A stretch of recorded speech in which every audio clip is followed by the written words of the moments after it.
compelled to play music and loved doing it. Every time I go out and see bands, I go away thinking, you know, there's probably no better gig on tonight in the whole world.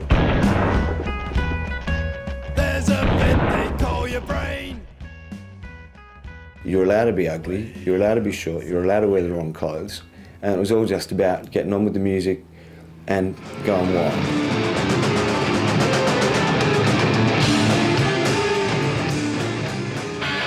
You're playing a band because it's the band you want to see. We wanted to have a music that if we were walking down the street and walked past a venue and heard this music emanating from it, we'd want to go in and see it.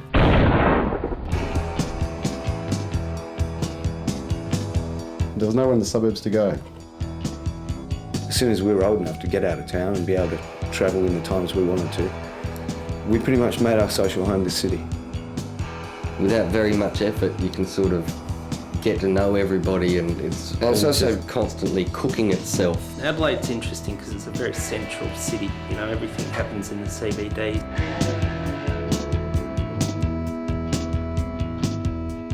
I think in my young days, Adelaide bands were doing extremely well. Adelaide was a very popular place. There were bands like the Masters and the Twilights and the Zoot and bands like that coming out of here. Red Angel, Panic, James Taylor Move, the Hergs, Inside Looking Out. Headband, there's so many of them. Fraternity, which went on to achieve national prominence and left a mark. Luckily, Adelaide bands were getting exposed on TV in those days. Doesn't happen these days.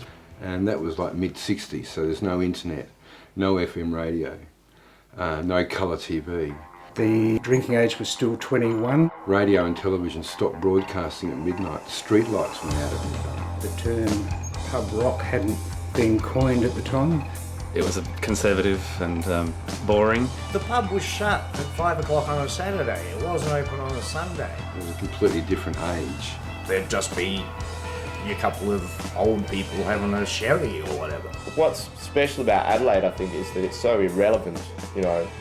Here we are on the edge of the desert, you know, and no one else in Australia really gives a shit about Adelaide. But here, we just have a ball.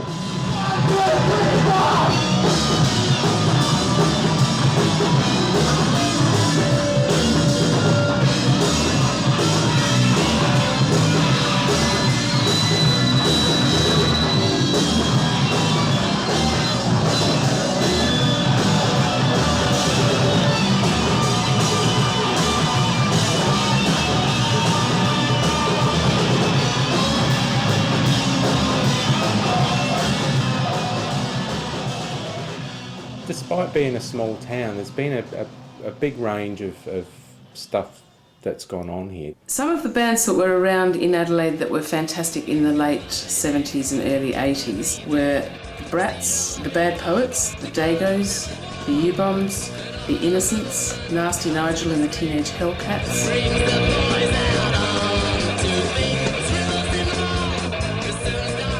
The Spell I really liked. Bloody fantastic songs. Jim's a great bass player. Alf had a fantastic persona and the songs were good. Fear and Loathing. Debauch and Perdition. The Dagos back in 1979. Neil Perryman, brilliant songwriter. The Accountants were one of the bands that really inspired me. No, look, the Accountants are real cool. My first band was called The Accountants. That was David Walker, who I'd grown up with right from grade 1.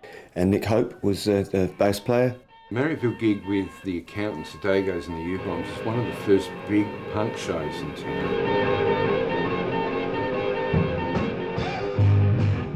Marrickville, we were very comfortable there. There were 3 of us. There was The Accountants, the Dagos and the U-Bombs. Called ourselves the St Vitus Dance Package. Great name, St Vitus Dance Package. We often played together, and that was recorded by a fella called Simon Stratton. I believe his label was called Tomorrow Records back in the late 70s, putting out cassettes like Live at the Marriotttville and the first Dagos cassettes. It turned out to be the first live punk recording in Australia at least. Punk could be applied to The Accountants because of those 3 bands, they were the ones who were trying to sound English, I guess. The other two, no. U-bombs and Dagos were very much American rock inspired.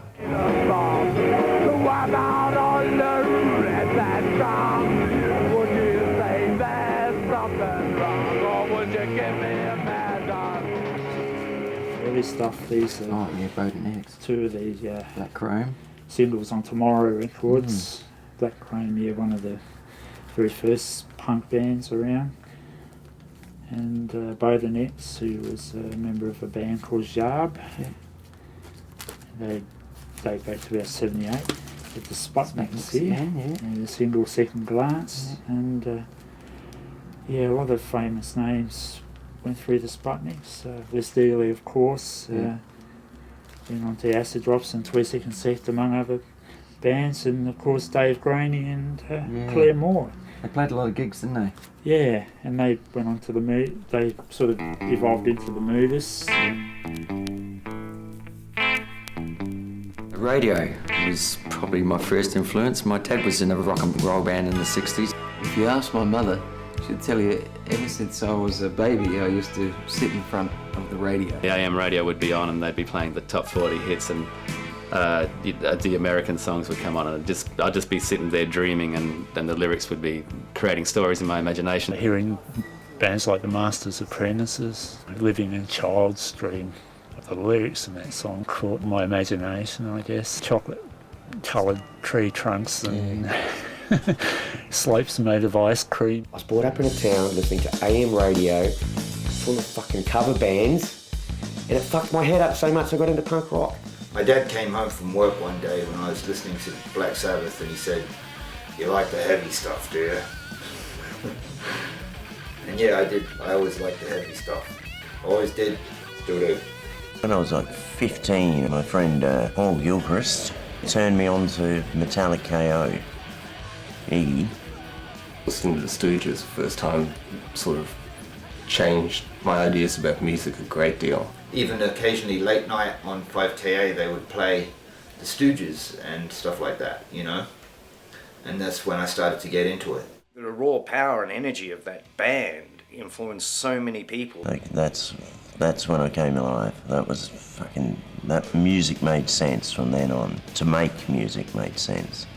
Went in without really knowing much at all about music. And pretty rapidly found that I really had a real thing for energetic guitar-based music, like hard rock and heavy metal. And this was in 1976, and that summer's when punk rock broke out, and I got to watch the Sex Pistols on TV and thought, wow, songs that are energetic with some meaning to them. Now that's what I'm really interested in. I'll never forget seeing the Pistols for the first time on TV as a school kid. I remember seeing the Sex Pistols on London weekend television that I watched with my auntie and my mother one night. They were appalled. And my auntie saying, "Oh, that is how disgusting, it's terrible," and I just loved it and suddenly thought, I could do that. Discovered the Clash and punk, and then, I don't know, it just has been snowballing ever since, I guess. The start of it would have been Radio Birdman. It literally started when my parents wouldn't let me hitchhike to see Radio Birdman. And I think they were the main inspiration for all of us. That was the reason that the Dagos got going, was when Birdman came. It was certainly a great influence to me, although I only saw him once at the Tivoli in '77. One night on Countdown I saw this band from Brisbane called The Saints, and it blew my mind. It literally changed my world overnight. I remember seeing Boys Next Door at the time, like, they're listening to the same things we've been listening to. They're not moving in the same ways. But yeah, it was just fantastic. These are Australian bands, and they're playing this monster fucking great rock and roll. Everybody wanted to be able to go and emulate.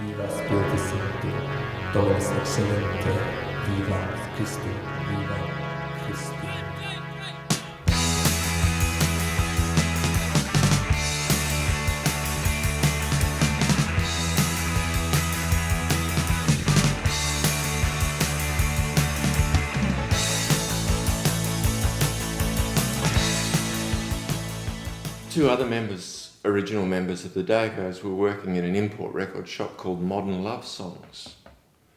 And out of the blue, one of them phoned me up and said, "We're forming a band, would you like to join us?" And I said, "I can't play." any instrument. They said, great, neither can we. You're in. So I went out and bought a guitar, and Tony Rome showed me where to put my fingers, and before I knew it, I was playing at the Marriotttville Hotel in front of spitting fans.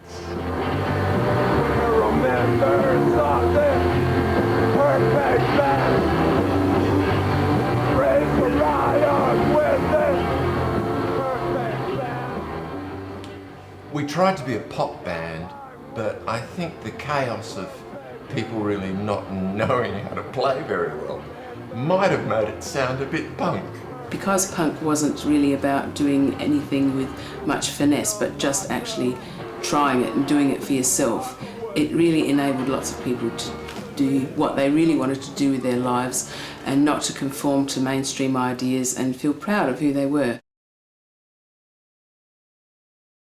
Totally no talent whatsoever. The fact that I think I couldn't play was a draw card that I could get into a band. You do have to have something there to start with. I've never really been able to play. I've winged it for 30 years. You kind of still had to have an idea of what you were doing. It's true. I have. I've just bumbled along with a few chords. I probably know 3 chords and wrote a few songs over the years.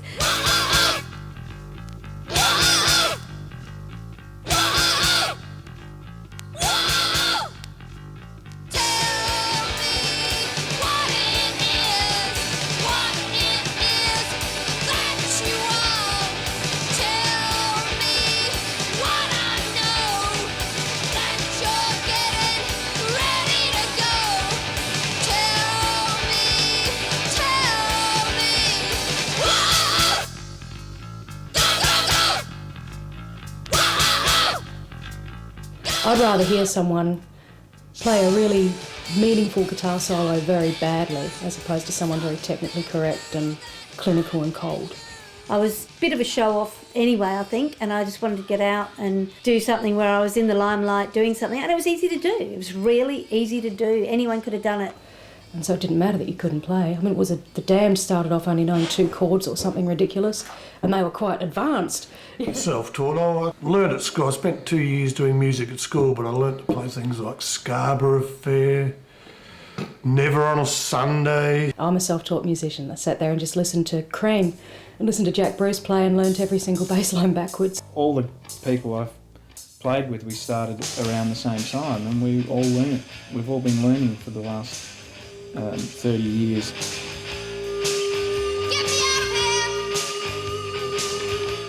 Your attitude, your personality is informed by what you're, exposed to. I think everybody's attitudes are formed during their teen years. Yes, I think my entire personality was formed by pop music. I think I was definitely shaped by punk. All of my morals and ethics and education and anything that was important in my development actually came from listening to the radio, reading rock magazines and listening to records and going and seeing bands. When I was younger in my teens, it'd always been like, I don't want to get married, have kids, do any of that shit. Was not prepared to accept establishment views and this is the way how society is and this is the way we behave, and I thought, no, fuck all that. I'm going to filter that through my own experiences. In my teens, a woman couldn't even buy a house without having a man's co-sign the loan. We had nothing, basically, and it was a fight all the time. I remember marching in the streets, etc. So yeah, I listened to music that affected that. A lot of protest music, which is why I was involved in the folk music scene, I guess, because it was very political and very much about that kind of thing, and it's also what really appealed to me when thank whoever, punk finally came along.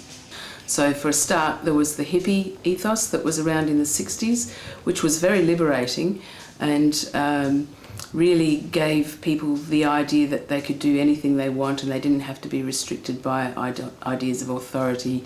They could question things, they could try drugs, they could be free with the clothes they wore and so on. And then that morphed at exactly the right time when I was a teenager into punk, which had similar attitudes and really were very liberating as far as girls went too, because punk was very inclusive about girls can have a go as well. Punk attitude to me meant very little. To me, I saw it as an absolute joke, as relevance to this country being zero. there was a future for kids in Australia. I don't think we necessarily had the political agenda perhaps that punk had in England, but certainly in terms of the ethos of doesn't matter whether you can play, just get up there and do it. That was the real, the karma that I think punk brought to it. But the relevance here, and certainly what I took to heart, was do it yourself. No one's necessarily going to do it for you. Grab the sucker and do it yourself. You know, in Adelaide, we'd had 10 years of a Dunstan government. What was there to be angry about? Growing up in outer suburbs where there just doesn't seem to be anything happening. A wasteland, a cultural wasteland. You know, you've got this spirit, that you've got this fire going on that you just don't know what to do with it. Growing up in suburban Ranella would be a far cry from growing up in a tower block in East London. You can be miserable anywhere. Yeah, oh yes, absolutely. Absolutely, you can be miserable anywhere. It's all relative, you know, and I certainly remember Elizabeth being just like, what you did on the weekend was like go and smash some shit up, you know, or not me. No, not you, no, of course not. No, Liz Dealey did that, but not me. Throw a brick through a window. No message, it's just, but yeah, I've always sung about shit. You know, I get so sick of hearing these fucking love songs, and there's bloody young kids, there's bloody boy bands, these young 14-year-old girls going on about love, love, love, love. Don't they ever get bloody sick of it? Yes, crap is what we do. Crap is a form of poo. Don't ever any of them pick their nose, wipe their ass and finger through the paper. Don't any of them ever step on a fresh steaming dog shit. If they do, why don't they sing about it? I'm just trying to even things up. But I had to go to the toilet.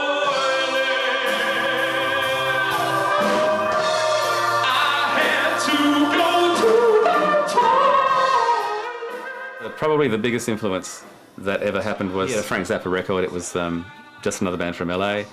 And we were listening to Billy the Mountains. It says fuck a real lot. So, don't fuck around, don't fuck with Billy, don't fuck with Ethel. And I was just sitting there thinking, wow, someone is saying fuck in a song, and it's just, fuck, that's good, that's what I want to do, you know. The first songs we wrote for ourselves were all about pop culture. Our experiences of travelling from Elizabeth on the train, coming to Hindmarsh to go to the soccer.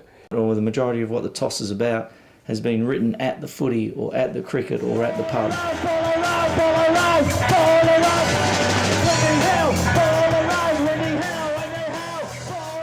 Social politics, I would call it. Politics that affects people. I'm not going to write, I love you, baby, do wop, do wop, do wop. I want to write something which is completely bloody ridiculous.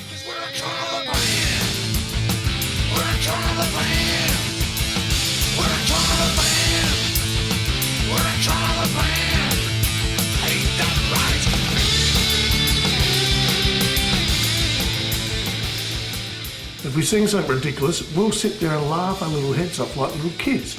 Everyone else probably sits there looking at each other going, oh my God, these guys are weird. But that means nothing to us because we do it for ourselves, not for anyone else. Yeah.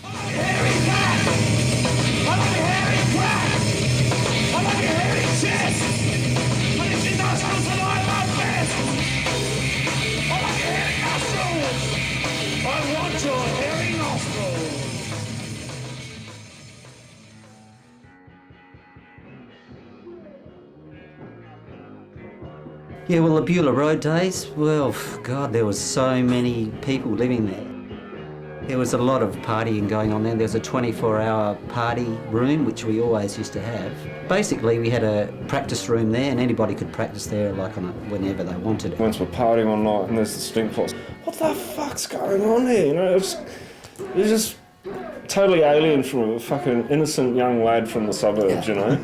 And I loved it. You know, I just loved it. We had a residency at the Angus Hotel every Wednesday, so we had to come up with this hours of music. So, we got one band called Stink Pot together. Stink Pot was pretty much the Beulah band.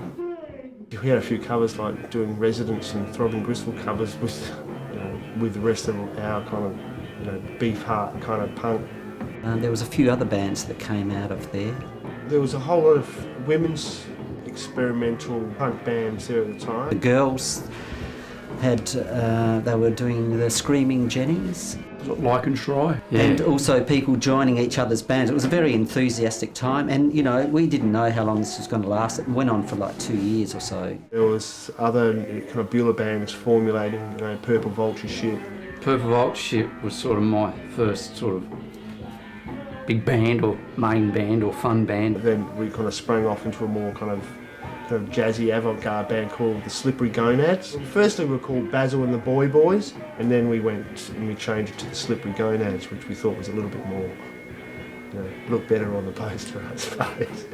And we did a few Flinders University gigs, and they were great. We handed out boxes of toy instruments and had the whole audience like playing along with us. The people involved that were coming to the shows, you know, they'd just fucking dance to anything, basically, and it would be, they'd all be falling into the bands and the band would be falling into the audience, and it was just really a kind of a big family, really. From that same pew that came out of there would have been like, you know, the Bumhead Orchestra with Tex Perkins. So the first Bumhead Orchestra was me, Dave Taskus, Lachlan McLeod and Tex Perkins conducting, if you could call it that.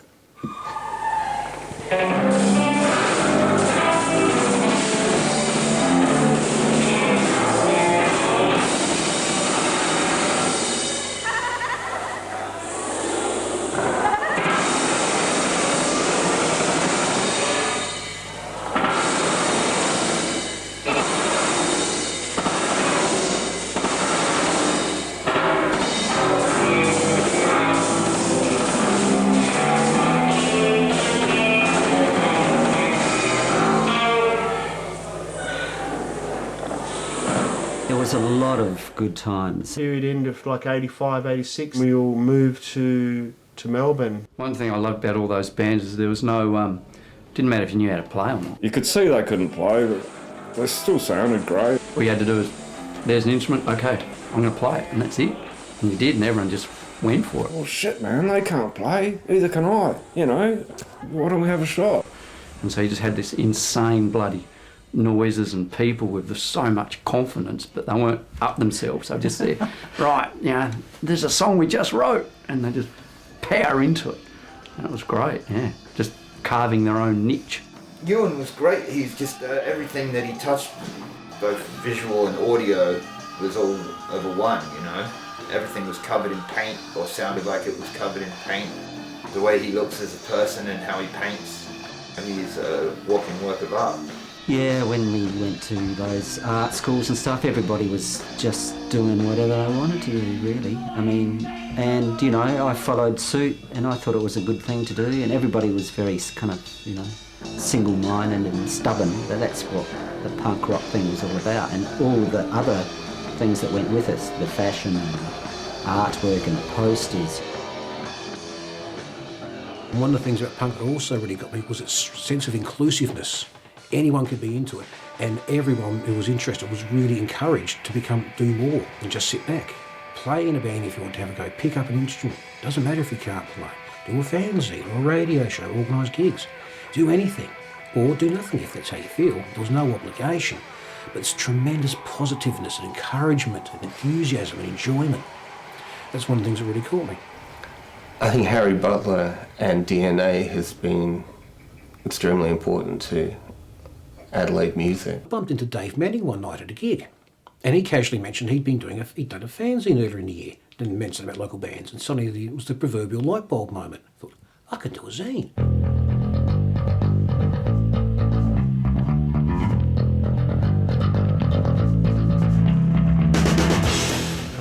The longest running fanzine possibly in the world. He was the ultimate punk. There'd be bloody pads and a biro, and he'd just write down notes about what was happening on the night and the interview bands. He would be as interested in some bunch of kids doing a version of bloody I Want to Be Your Dog as he would as Radio Birdman at the Marriott. DNA started out as a Dagos fanzine. Harry started out as my roadie. Well, the Dagos roadie anyway. He was still in high school and he'd come along to our gigs and pack up and lug these heavy amplifiers around. And I just love the design of it, the fact that he has not really changed that in all those years. The same texture. Yeah, but it's actually its own.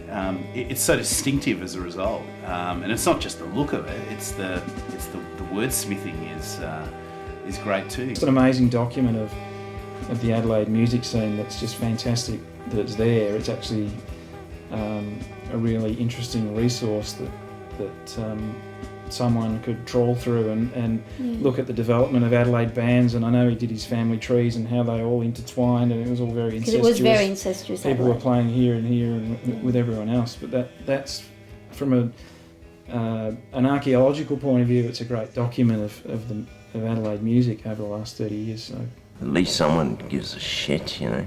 Bless him. Bless Harry Butler. I've got the first DNA magazine. There's one DNA where I was named Nice Person of the Year. I treasure that. The best one was, for me, was one that he put out of a full-page picture of me with my hair up here, wearing big fake plastic teeth necklace and thing, looking very cranksy at a Grong gig at Princess Berkeley. I was just stoked and thought it was, what an honour that he'd even noticed that I was there. I used to only read it to see my own name in print anyway, so, you know. Best gig of the year, like they had a poll, and Harry just listed them there. Yeah, Iron Cheeks, best gig of the year at Centralia, and none of us could fucking remember it. Someone who's, such as myself, interested in history and sort of, I guess, the archiving of music, it's DNA's just been essential in doing that, in sort of, I guess, keeping tabs of who's done what and when they've done it and why they've done it. For me as a kid, if it wasn't for DNA, I never would have, I wouldn't be where I am. Those bands that were my favourite bands, I read about them in the pages of DNA and thought that sounds interesting and went to see them, and that's how I ended up here. The work that's gone into to DNA, it surely must be unique. I imagine it's one of the longest, if not the longest running fanzine in Australia, perhaps anywhere. It's such a dedicated effort that he's done. He's really kept on churning out that photocopied fanzine for all those years. The first ones for 40 cents, then they went up to about $1, then they were about $2. I don't think he's ever made any money out of it. I think he just does it for dedication. But he's done all those family trees, he's done articles on bands that nobody knew about yet or heard about, and people would be curious and then go and see them. He's really publicised local bands in a fantastic way, just from the goodness of his heart, and I bless him for that.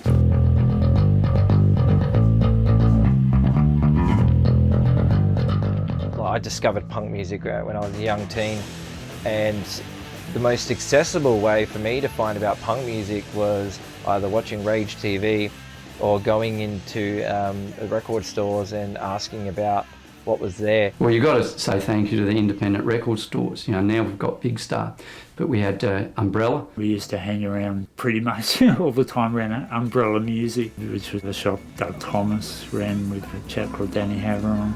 I didn't start Umbrella, but motivation to buy Umbrella was to get the hell out of Perth. I really had a travelling love affair with Adelaide. I kept returning to the city and I wanted to come back here. Used to go down there after school, hang out down there. Doug would have something playing on the turntable and he'd say, oh, you need this record, and I never heard of this band. And you get all the imports and stuff like that. The vast majority of my records came from Umbrella. It was initially a second-hand record shop, but I was interested in independent music. Here he was, a man. He went out, played in a rock and roll band, had no way to release his records, and thought, well, I'll start a record company. And along came Greasy Pop Records. Greasy Pop Records started to release the Dagos for no other reason.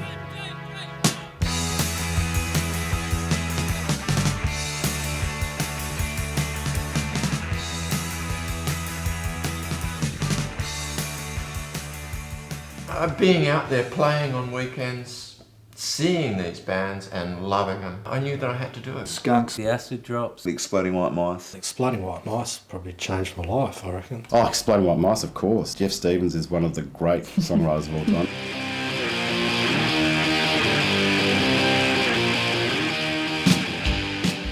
My name's Paul Gilchrist and I sang for the Exploding White Mice from 1984 till 1991. I'd say the style of music was pretty much just a fast, energetic form of rock and roll. Of course, we were influenced by bands like the Ramones, Radio Birdman, the Saints, New York Dolls. So yeah, we wanted to deliver something that had a lot of energy.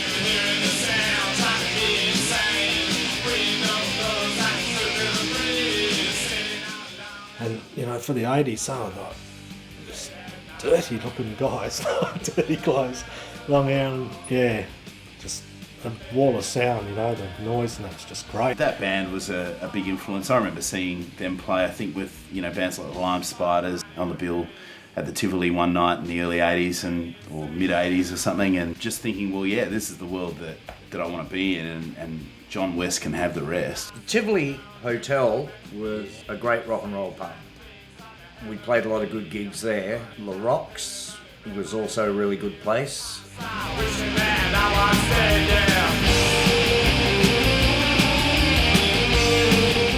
We probably met at the Union Hotel. Going to see the Screaming Believers every Saturday night for a year. Because they had a residency there, you know, it enabled them to create a bit of a scene and people went back every week. Yeah, and that was really important, the residency bit. Those kind of things I think are missing these days. Yeah. And those kind of, just the residency thing and the fact of building up a crowd that keep coming back and bringing their friends and everybody gets to know each other. It's not just a good night out, it's a great networking thing for other musicians and stuff. They get to know people. Yeah, it was really cool. They didn't have the poker machines, so people had rooms to play in. There wasn't the developments in the city that there are now, which is, you know, shutting down band venues because, you know, some cranky 60-year-old rich fuck decides to buy a little apartment. That was a pretty good time, I think. That's when, through Greasy Pop, for recording purposes and getting your music out there, that was happening. I think the major overseas success came for the Exploding White Mice, who really were my success story. A Nest of Vipers, their first EP, was the biggest seller on the label. It really was something that, I guess in a way, funded some of the other releases that followed it and forced me to go deeply into debt to fund their first album, Brute Force and Ignorance. I had to put up something like $10,000 for that, which took me 12 months to recover, and that hurt. That was a really difficult time. We'd managed to ink a deal with Normal Records in Germany. They toured through Europe to promote that licensing. Very proud of the Exploding White Mice, Brute Force and Ignorance, which I think was criminally ignored. Whereas I, of course, heard the songs individually, thought they were just killer. Great Jeff Stevens songs. Somebody that was smarter about it and had some really interesting takes on it with no pretensions whatsoever, but was writing really clever punk music. A really hard-working and really creative kind of Adelaide exponent of that kind of rock. Primevals were a very, I think, important band. They had this wildness about their attitude. It was like, just fuck it, we're going to get up here and run amok and smack our instruments.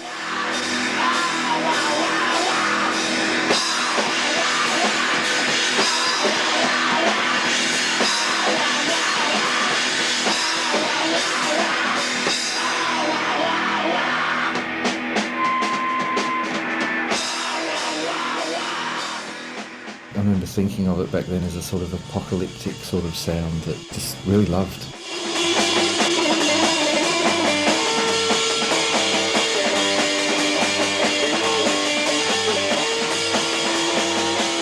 In some ways, so far ahead of the rest that we still haven't caught up to what they were doing. The album Chicken Factory is just one of the great albums of all time. Chicken Factory is just such a great album. It's just right out there with, for me, Birthday Party or Blood Loss or anything like that. Dave, Mason, Sue Severin. I just really loved watching Martin play the drums left-handed. Then Ren joined for a little while.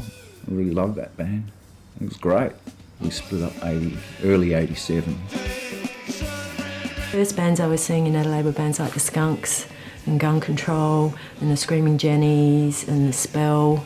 It's now 30 years this year that I've been in bands. The punk rock came along. By 78 I was doing it. 1978 was a garage band called Stiff Competition, but we never got out of the garage. Then the Skunks. I was going to see a band called Agent Orange, and Kelly was in that, and Michael Feeney, the bass player.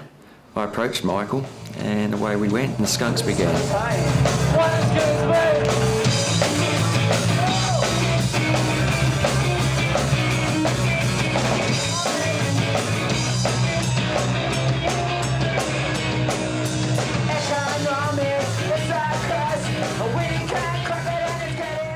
Each band has had their own memories. I used to love travelling. I'd still love to do more travelling. Sudafed, I was in a metal punk crossover band called Sudafed. Being good friends was definitely an advantage. You got along with each other well, so we worked together well. We had no barriers when we were writing material. In fact, the material came very easily. It'd formulate in the practice room, and I would get some words happening, and away it would go.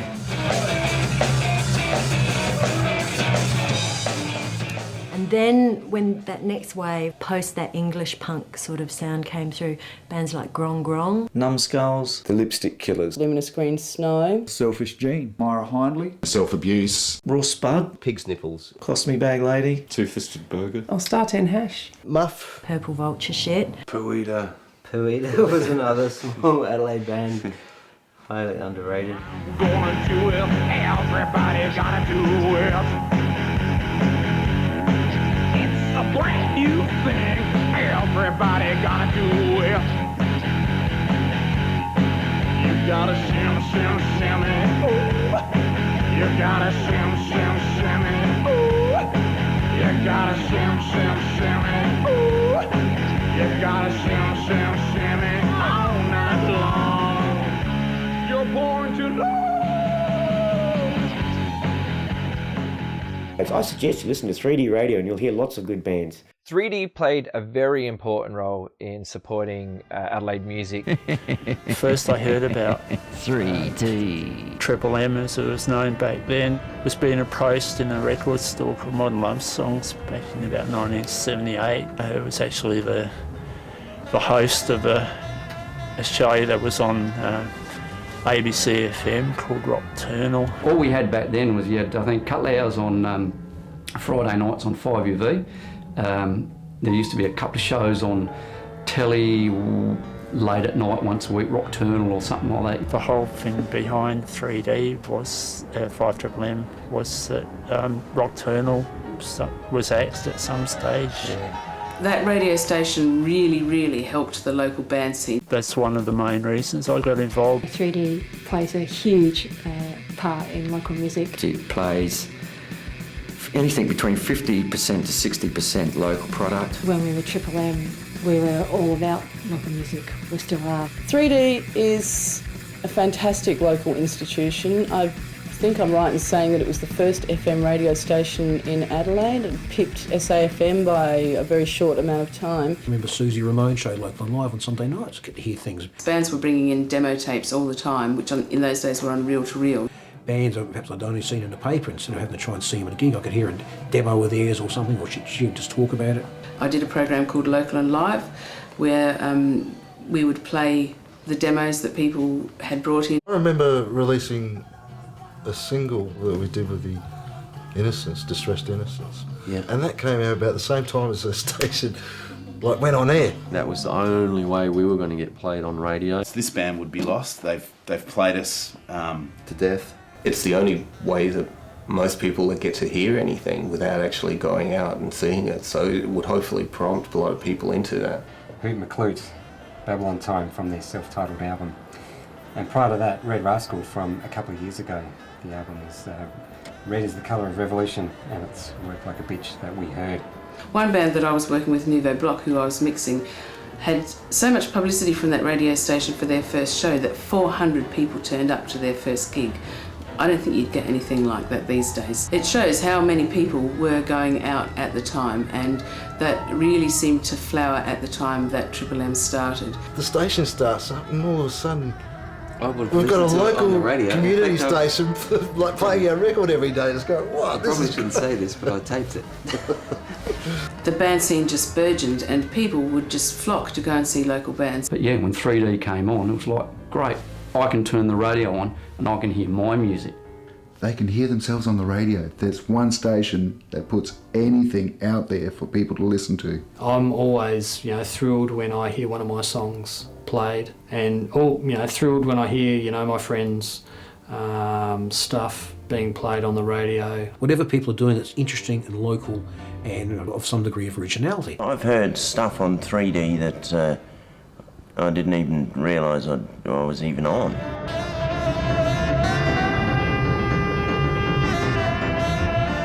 Supported every one of the bands I think I've been in. Doesn't matter who you are, what you play, how you play it, how you recorded it, they play it. It's the only way for bands to at least get out there, and it's just cool to be able to give them a demo and they play it. It is the most important institution we have in promoting and maintaining a culture of Adelaide live music. People have sort of said to me that there's no other radio station in the world where you'll hear such a high content of local music, and not like the local music that's been released, but demos or just practice tapes. Unless they're specialty programs like jazz or blues programs which have a different agenda, they all seem so open to playing local music. I suppose there's nothing else like it. Even when I've lived in other places, there's no stations like 3D. Yeah, 3D's good at digging up some fucking shit that's, you haven't heard for ages. Local music just would not get airplay otherwise. I subscribe. So. I'd subscribe. Yeah, did you? No. You didn't, did you? Neither did I. Wow. Can we edit that out? 3D. We've got the brand new Meat Tray CD. It's not even in the stores yet, so this is very much an exclusive here on Smash It Up.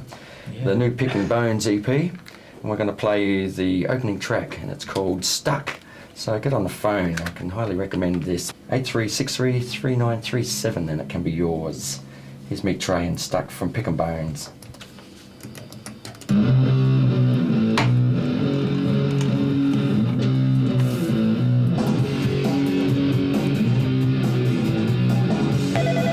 we go. I was willing to... Oh, which one? Better go with line one. Fear and Loathing's case, it's kind of like just four old guys, who probably went to school together, and they could just easily be going to footy together, be going fishing together, doing lawn bowls together. It just happens to be their little social outing for their male bonding. I love the fact they're still going after all these years. If we weren't a band, we'd be a bowling team. Ow! We started in October '81. It took us probably about 18 months before we finally started getting like a drummer and a few other members. Oh, I went to a party or something that the guys were playing, Fear and Loathing were playing for a birthday. Drummer didn't turn up. I played drums, and from that point on I was playing drums for them, so I was there for 2 years.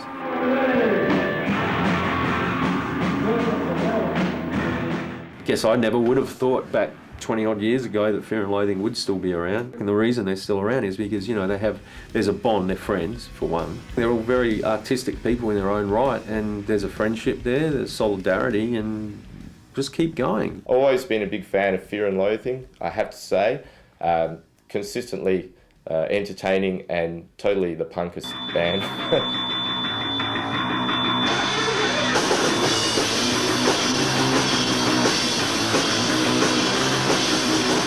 Because one of the things that was great about Fear and Loathing was they never expected to succeed or do very good, so they never cared. They're just doing it for a bit of fun. A lot of bands say that they don't give a shit about success or this or that or image or whatever, but they are literally a band that don't give a shit.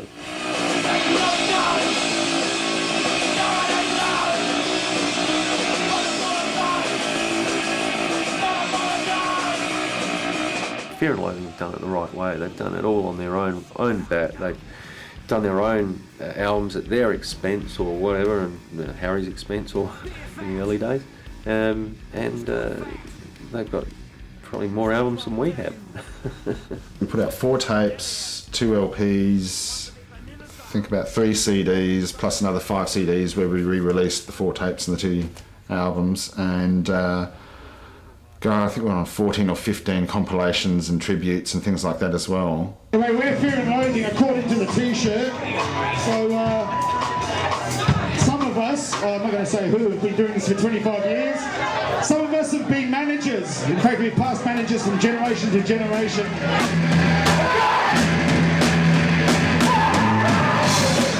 Their attitude knocks me out every time because they have the right to be the most arrogant sons of bitches, you know, with records out on Waterfront and all that jazz, but they just keep it cool, you know, and they're just always happy just to play with no ego bullshit. I think the latest incarnation has been going the longest too, hasn't it?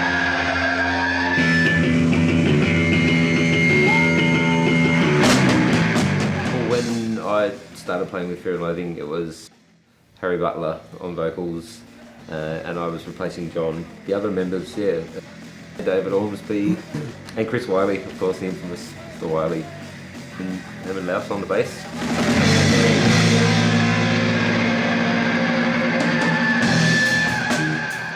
Yeah, you just got to admire their just sheer persistence. It tends to roll along under its own steam.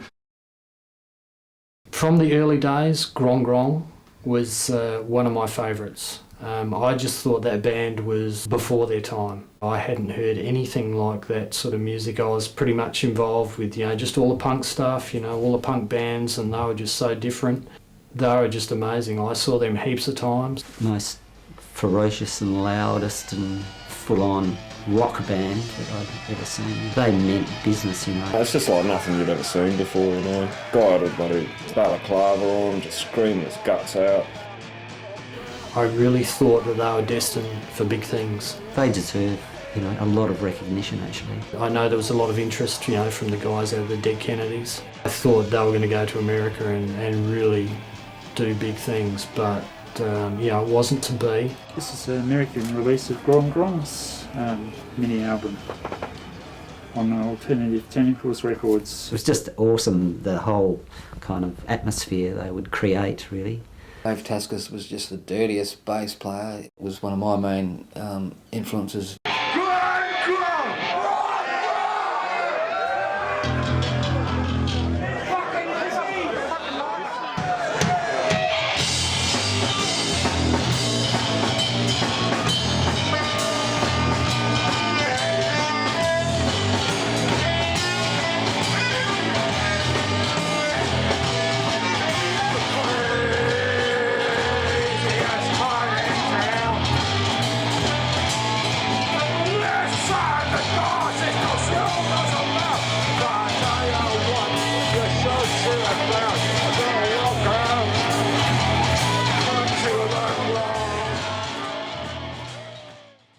Another band I really liked was Gun Control. We used to practice down at Custom Music, you know, on Henley Beach Road there, and quite often Gun Control would be practicing in the next room. We'd be sort of like, you know, doing our stuff, and then during a break we'd just go in there and just watch these guys, and they were just fantastic. They were just so tight, you know, they were just really well organised. A couple of bands I really like, Toxic Shock.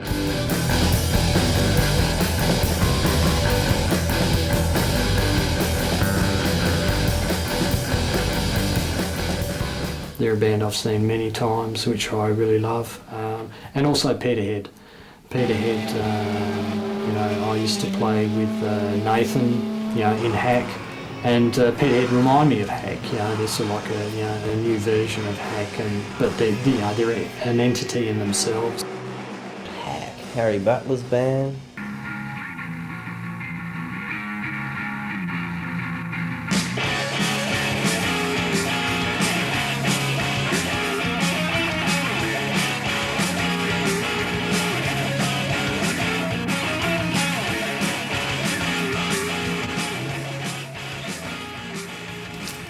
EP released in US by Alternative Tentacles label. Yes, 3 songs off the Rotten World Around Us album, which they put out on Waterfront.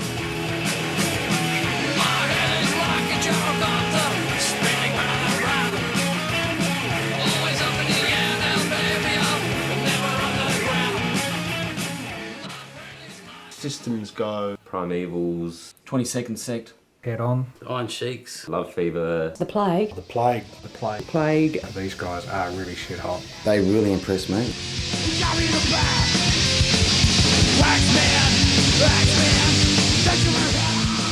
Three brothers and Mick, the drummer, just amazing. And Dave's, of course, a fantastic bass player. You always feel inadequate when he's in the room. Everything was clicking. It was unreal. Oh, it's like this magic thing going on. Our songs were really different, really arranged in a really different way, and they're just interesting way of playing. It was the first time I'd been and seen a really loud band. Just felt that atmosphere of being at a live show and just going, oh my God, it's so loud! Because my virgin ears were still, tinnitus free at the time.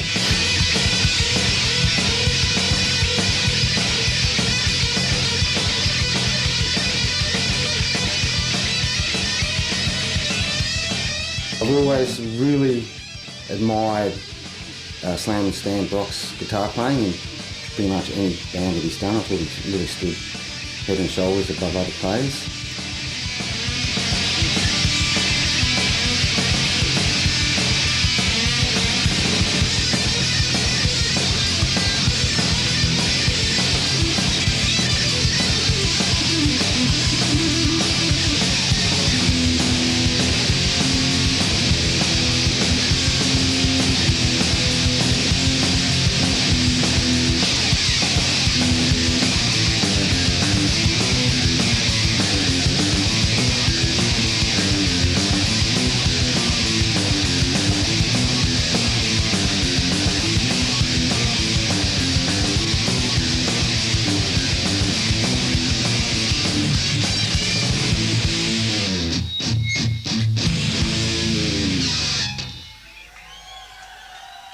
Thank you.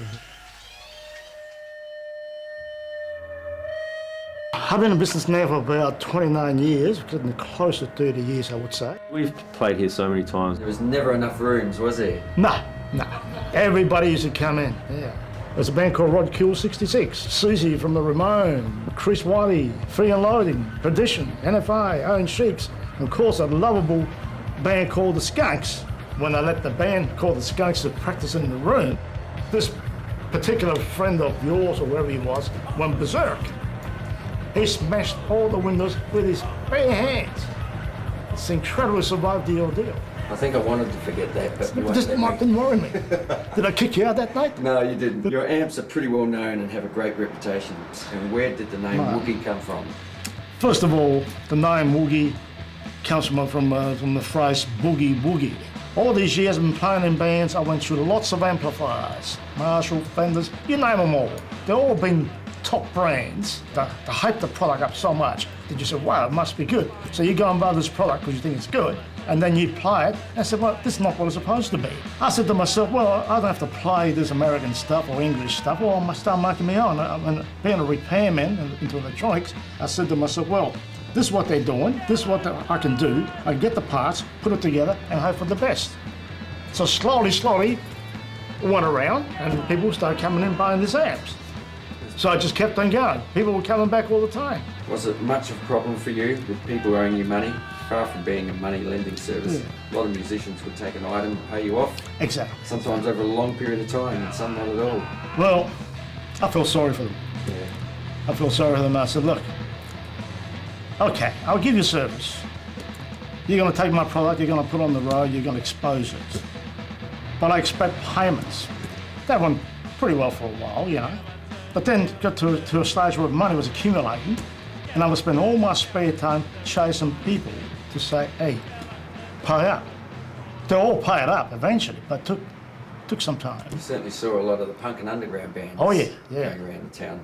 That was amazing. Coming through here. That was amazing when you, especially when you bought that American singer. What was his name? Jello Biafra. Yeah, Mr. Biafra. That's right, Dad Kennedy. I asked for his autograph, and he gave it to me. He wrote it down, and he says, "My spoofs are yours." And he signed it. He'd come in and sometimes have a play with us, and depending on what he was doing, he'd sit in and get drunk with us and leave the shop open. So I just want to mingle with the musicians. I'm a musician myself. I've been playing in bands all my life since I was 14, 15 years of age.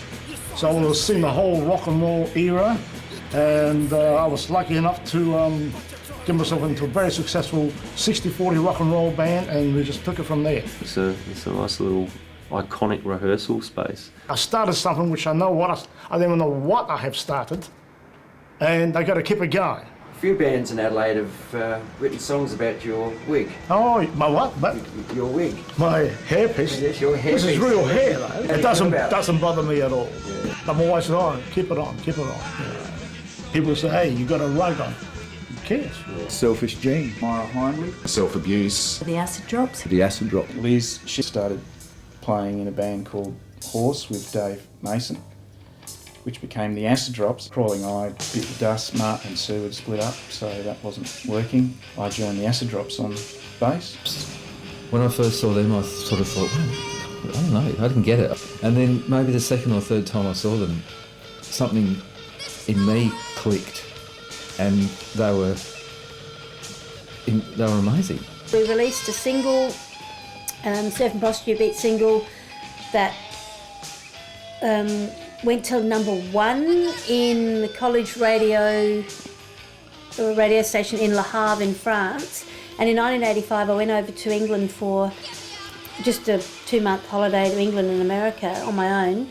And I was at this market at Portobello Road, and this guy was selling records, and he had the Acid Drop single for £10. And I went, hey, look, it's me, look, it's me. And he went, yeah, well, it's still 10 quid.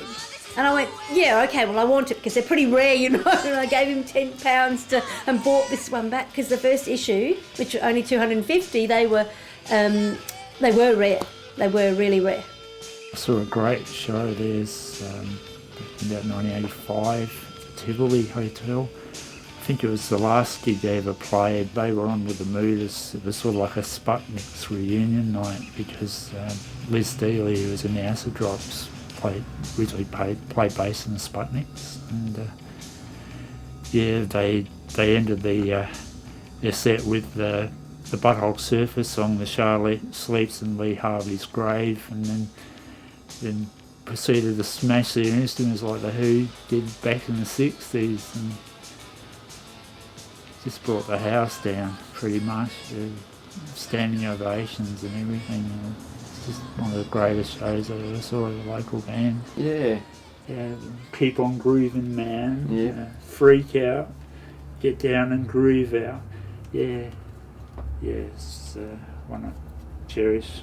Me, my #1 favourite Adelaide band is the Lizard Train. Shane and I met up with Chris Willard, introduced to us through Grant Sullivan's rehearsal studio. Bumped into Shane Blofwich there one Sunday, who was the bass player from Risco Humour, and we kind of knew each other vaguely, and we had a chat, and he said he'd really be interested in having a jam. He wanted to play something a bit more rock and roll than Risco Humour, so I said, sure thing. Thus Lizard Train the Lizard Train at the time was born. Probably my favourite band on the moment. We moved our rehearsals into Bartell Street, where Grant was running, and started rehearsing in early '85. For a brief period we had Jack on keyboards from Crawling Eye. I think it was mid-'85 we did our first gig at a housewarming party, and then started playing around town, Flinders Uni, the Tivoli, wherever we could get a gig. And Doug Thomas offered to release a record, so in late '85 we went into Studio 202 with Kim Horn again and recorded an EP, a 12-inch EP called 13 Hour Daydream, which came out in mid-'86. Out of the blue came a request for them to headline a festival in Sweden, which was just a mind blower. In early '87 we got a letter from this touring company in Sweden saying, heard your EP, 13 Hour Daydream, love the band, would like to bring you over for a tour. I thought, yeah, right. You know. So we sent them a fax saying, send us the money and we'll be there. And come August '87 we were. On the strength of a 4-track EP called, mind you, a fantastic 4-track EP called 13 Hour Daydream. So we went off on a 3-month tour of Europe, which was just fantastic. The first gig we did was at the Artsendup Festival, which is a small town in Sweden, and this is the first time we'd ever played outside of Adelaide. And yeah, they got flown over and did a little tour of Sweden. And we were on I think there was 4 stages, and we were on the second biggest stage, playing to like 3,500 people. It was just insane. Yeah, the gig was awesome, and the elation we felt afterwards was something to remember. They were the band that could have represented Adelaide on the world stage. 86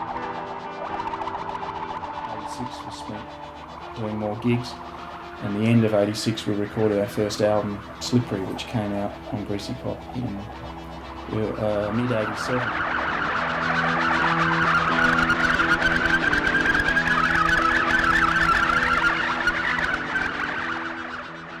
This train sort of went for the next 11 years or so. And I'm so glad that I was just at that point where, you know, I could see them, and because they were just at their absolute zenith. Actually, the 3 of us, Chris and Shane and I, were Liz's band as well for her first 22nd Sect single. The 22nd Sect first EP, because I stood in as producer on that one, and I think it's incredibly powerful. Get That Charge, their first tour, which probably sold about 20 copies. The 22nd Sect, that's the American pressing of Get That Charge.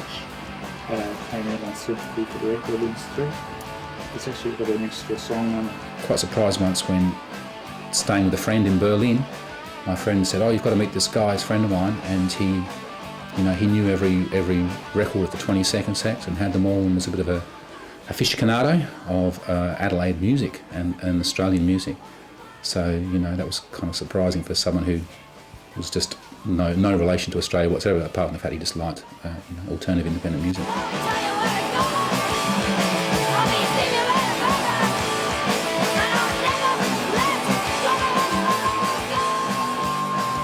And I think the other thing that happened around that time is you did start to see independent record labels. The most significant one would be Doug Thomas as far as support of local music over the years. Before that, there was nothing. Harry Butler with EC Productions have played a wonderful part. In Adelaide, there was a place that pressed records down in Hove near Brighton, but they'd put out shit like, Patsy Bisco's Greatest Hits or whatever. In the 80s, Susie Ramone had Girl Boy Records that put out some independent cassettes. Dominator Records were very significant in the late 80s. There was a very good label going at the time called Greasy Pop, but it was catering a lot to grunge music, not quite as much to the very hardcore punk or the more extreme music that was going on at the time. At the time, there was a huge interest from overseas, especially Europe. And there was just a huge hole for it. There was always a really strong scene for local music. There were no band promoters, there was no SA music industry, there was no incentives. We thought Adelaide had some of the best bands. And we were actively playing within the music scene ourselves. Well, we chose local bands because that's who we were. It would be a waste of time to send your demo tape to a major label or something. It would just go in the bin. We believed in ourselves and we believed in them. There's a situation with the Adelaide Library where everything's been officially stored, one copy of everything that's ever been released. So I'm very happy about that in a way, that era wasn't lost, because it was very important. Rim of Hell did a wonderful showcase of a lot of the more art end of the spectrum. When we did Rim of Hell Records, when we started it was somewhat challenging. It was supposed to be kind of, in a way, a snapshot, I suppose. Not of a time, because we didn't ever try to cover that time, but of a particular kind of group of people in music they were performing.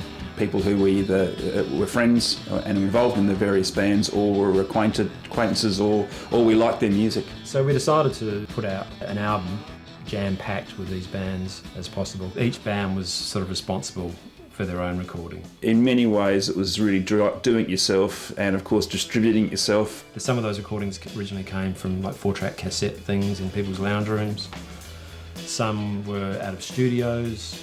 There was a real range of quality. So apart from getting the volume levels up, I don't think there was much sort of adulteration of the tracks that were received. I don't think most of the people on that recording either, maybe again as opposed to people in Greasy Pop, ever really thought they had a future in music. There's also a lot of smaller labels too, Pop Gun Records, Sexy Diablo, Blank Tapes, Perfect Gentleman, Patterns in Static, Fucking Stoner.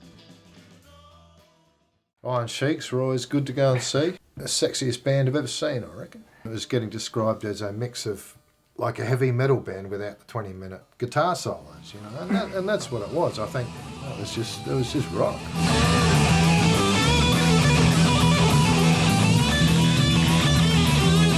Sheiks were formed in mid-86 from several of the bands breaking up.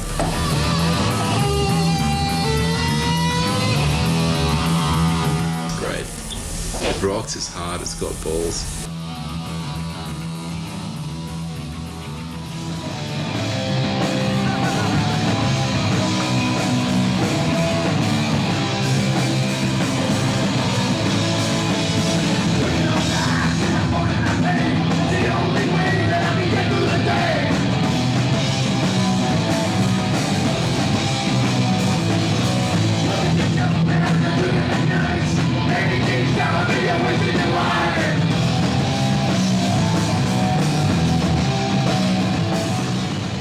Gigs used to fund everything back then. We'd make money, we'd bank the money.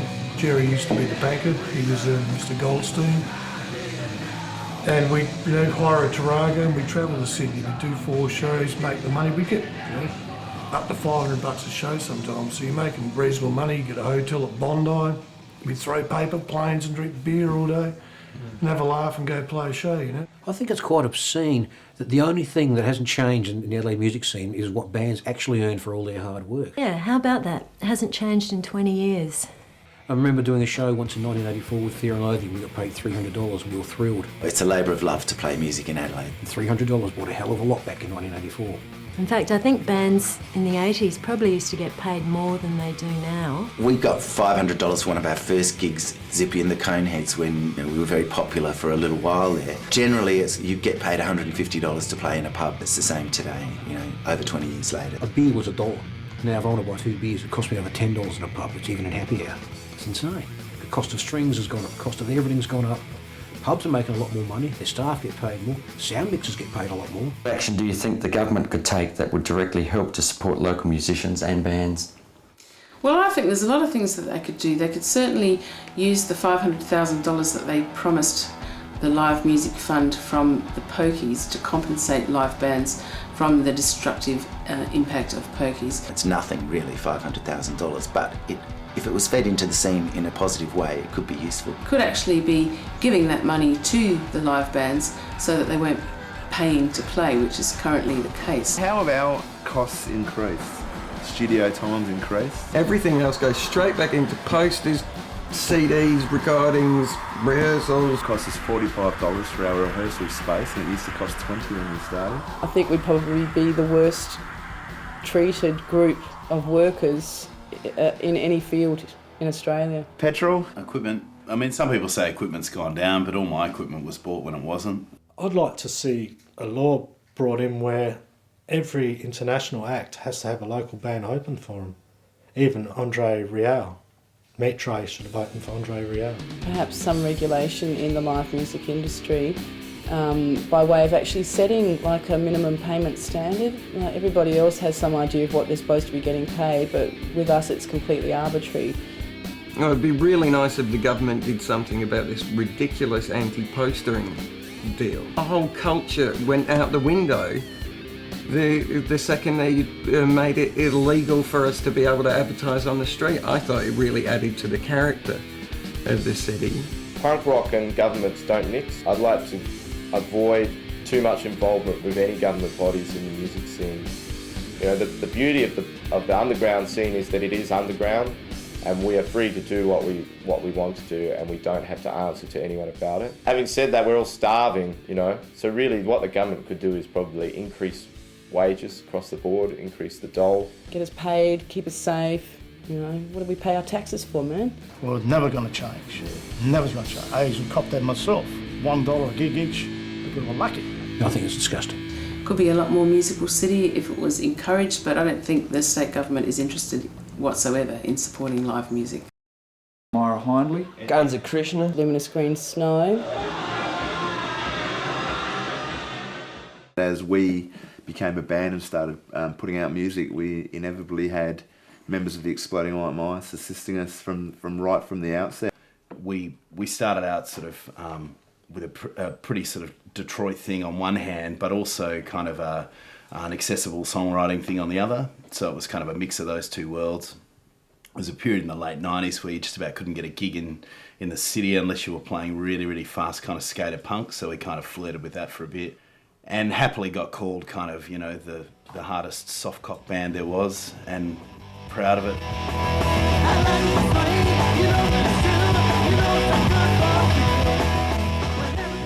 Andrew Bunny produced our first EP, Loose.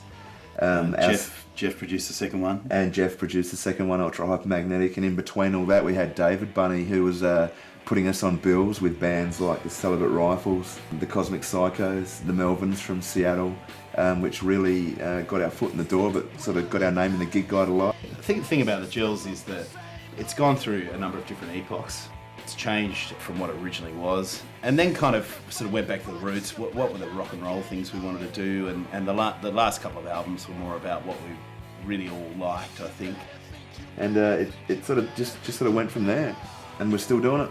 The South Side was a good era to go and see bands. It's these crusty, surfy dudes who were sort of getting into the same thing. There were so many different bands coming through. Where's the bloke? Bearded Clams, Filthy Scumbags.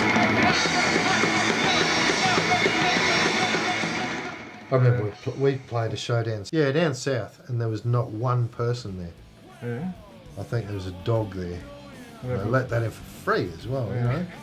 I don't think the bartender even turned up. You know, it was just this huge scene, and it was coming from all over metropolitan Adelaide, coming here, there, and everywhere. And everybody just sort of flooded from one pub to another. You know, it was from one scene to another, and it was cool. Numbskulls. Johnny Seven. Septic Saw Blades. King Daddy. The 4D Man. The Splatterheads. Euros. Mantra Rays. Motherfuckers. Fiendish Cavendish. Fiendish Cavendish. Met up with a couple of chaps that were kind of into the Stooges and that sort of Detroit sound, and we were playing a lot of that with very low-cost instruments with maybe a few strings on them in a shed in Ridgehaven. We just jammed every week religiously for years and years, playing original songs that sounded like what would come from that Detroit sound. We'd rock up to a pub and we'd play to nobody, to empty rooms, but it was a stage. You know, a lot of bands did that. We were around for maybe 13 years or so before we even decided to record. We were happy not to. And our first recording experience was pretty traumatic. It was too clean, very produced, and we pretty much just threw it away straight after we got it. But then we met Nesta Mitchell down at the Fish Shop, who was able to record and capture a very good live sound.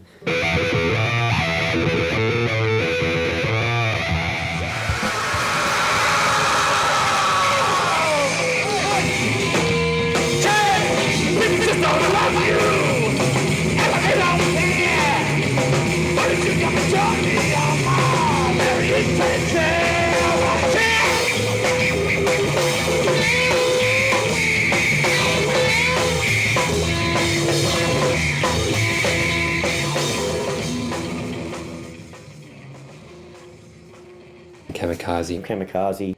Like seeing Kamikaze when they play, because they're always a really good show. Oh, the first gig from Kamikaze, we played at the Mercury Cinema, up on the front of the screen, supporting the movie Robert Rodriguez's Dusk Till Dawn.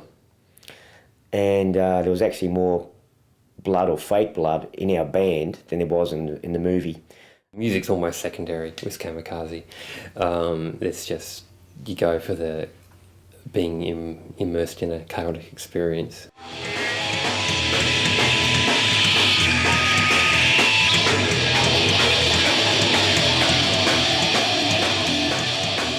He was a maniac and just unstoppable.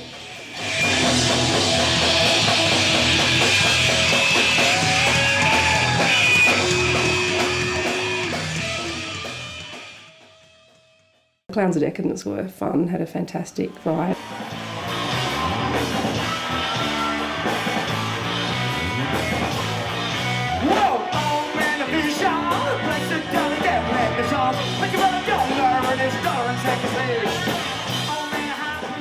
Bands with, great energy, the Lab Rats, NFI, Leather Messiah. Leather Messiah. Leather Messiah. What the hell is the deal with Leather Messiah? They're insane.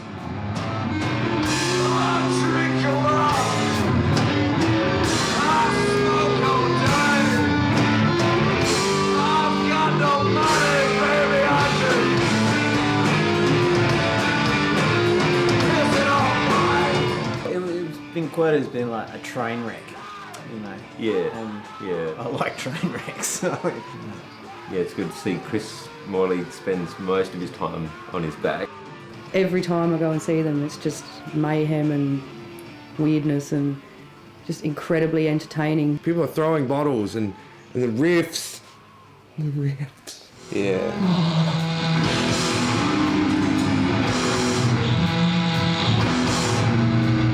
We've just been jamming together for years, like, with other people and whatever, never really intending to necessarily get it out there.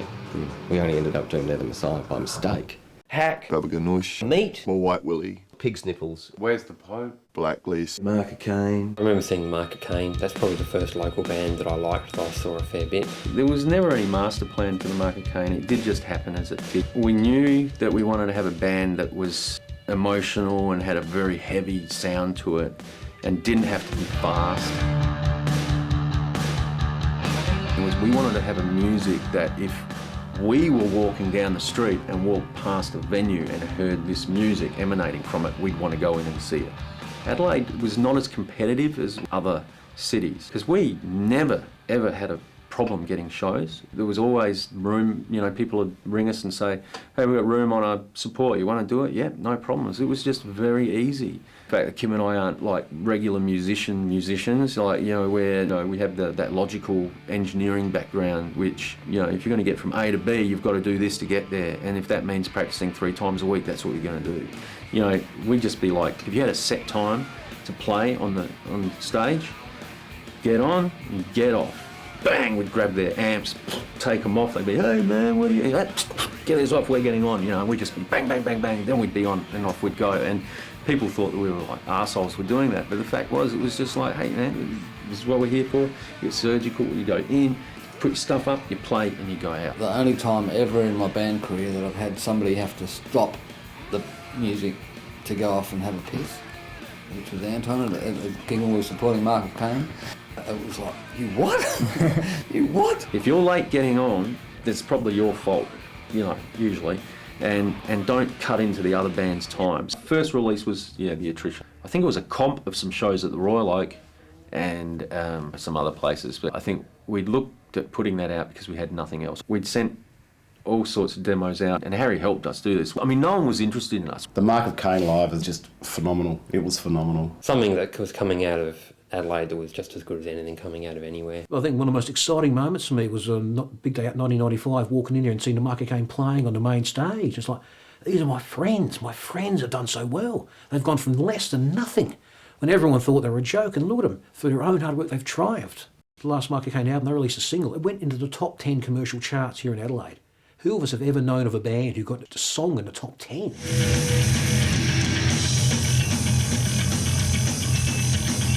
Well, actually, the experience with Mark Kane was really good, and I probably learned an enormous amount because the fact that we did so much touring and had to integrate with major labels. Aaron was a great drummer. He was always on time. He was a very rigid, machine-like drummer, and very good. It was a 6-year period with hundreds of shows, so and quite a few recordings.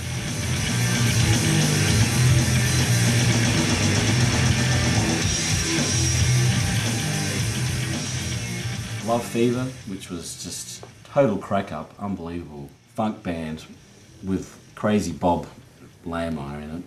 I always enjoyed going to see Love Fever, dressing up and just being totally glam and having lots of fun. And that was probably one of the funniest shows I've seen, was when Love Fever played with Where's the Pope at the Century Hotel. This crowd of just really, a lot of testosterone, a lot of bald heads and angry young men. I remember thinking it's really not going to go down very well, this disco thing.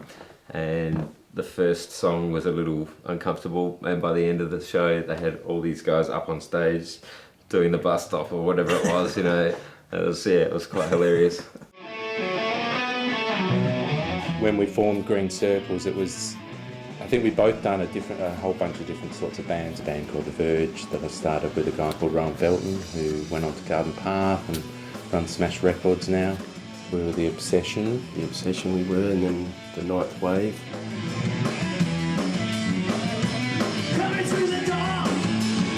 Green Circle's been going almost 10 years. And we've had 3 albums out, and it's certainly the band I've been longest in. Bloodsucking Freaks. The Bloodsucking Freaks were probably one of the best of the later bands. Freaks came along and gave everyone a kick in the arse. Yeah. Especially when Jay played drums, they were just one of the best bands ever. A lad come around my house with a mohawk. Yeah, Pete the Stud his name was. And a little chubby lad with green teeth. And I thought, he goes, I like the same music as you. And I looked, I thought, no, I'm not into punk, I like rock. Oh, well, let's have a jam then. So I had a jam with him, and he blew me away. He's like just the best guitar player. And his drummer, his parents wouldn't let him play at pubs, so I said, yeah, I'll do it.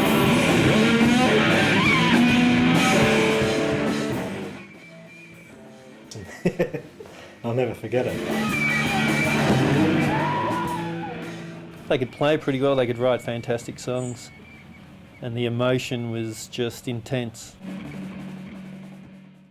Actually, I met Nathan from Yog Sothoth, loved his guitar playing, and we sort of decided to get a band together, and we called that band Superfly.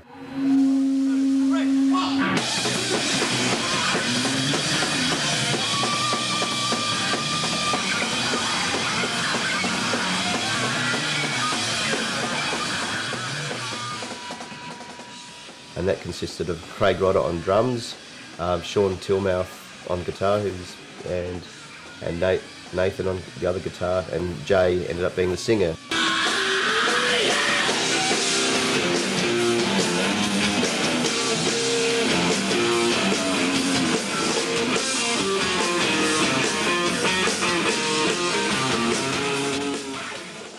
But that was a good fun band to be in. The way I got involved in was where I lived. There was all these musicians dropping in and that. About 1992 I moved in with Dave Gray and started playing in bands with him, Superfly and a band called Pix Nichols and Muff, Z28. You start bands and then, I was in about 4 at once, so I had to drop out of some.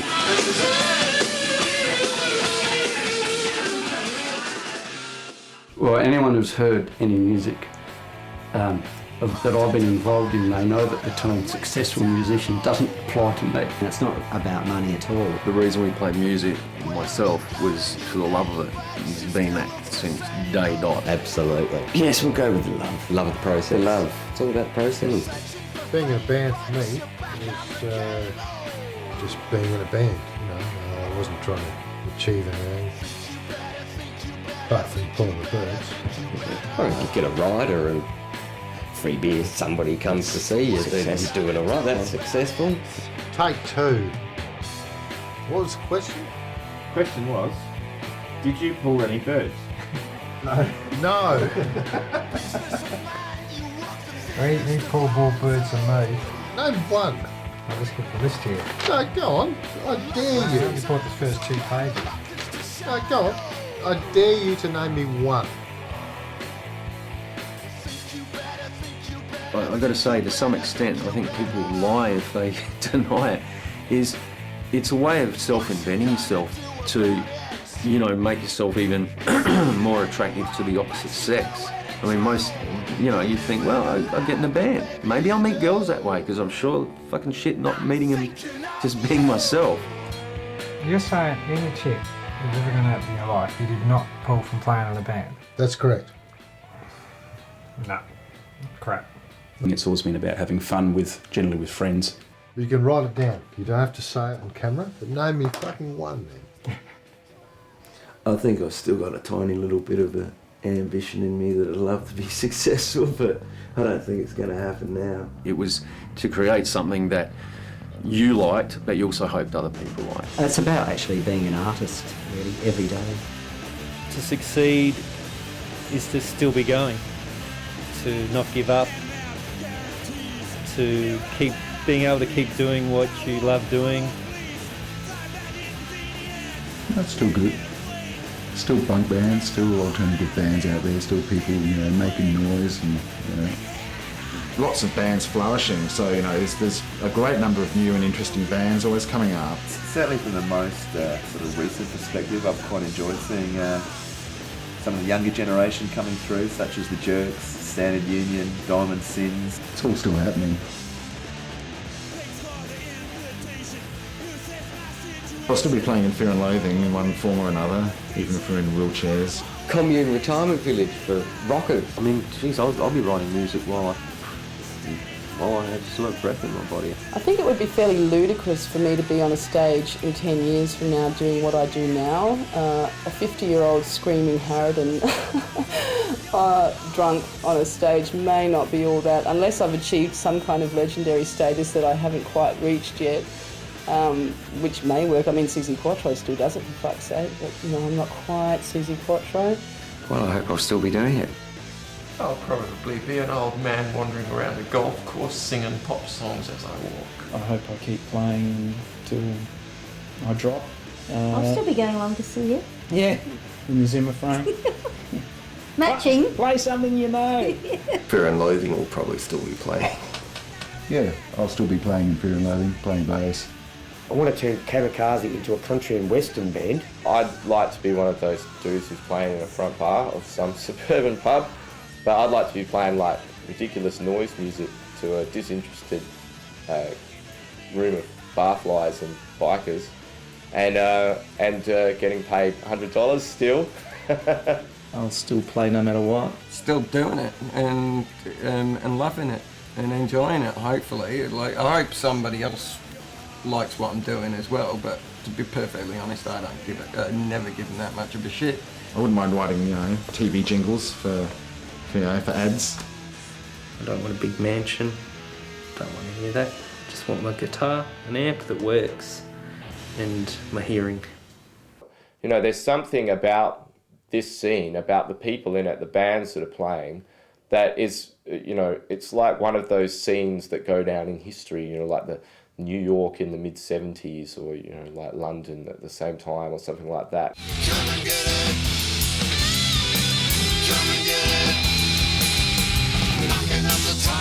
I think my entire personality was formed by pop music. This town is great, the music scene is fantastic. We've got a tremendous community.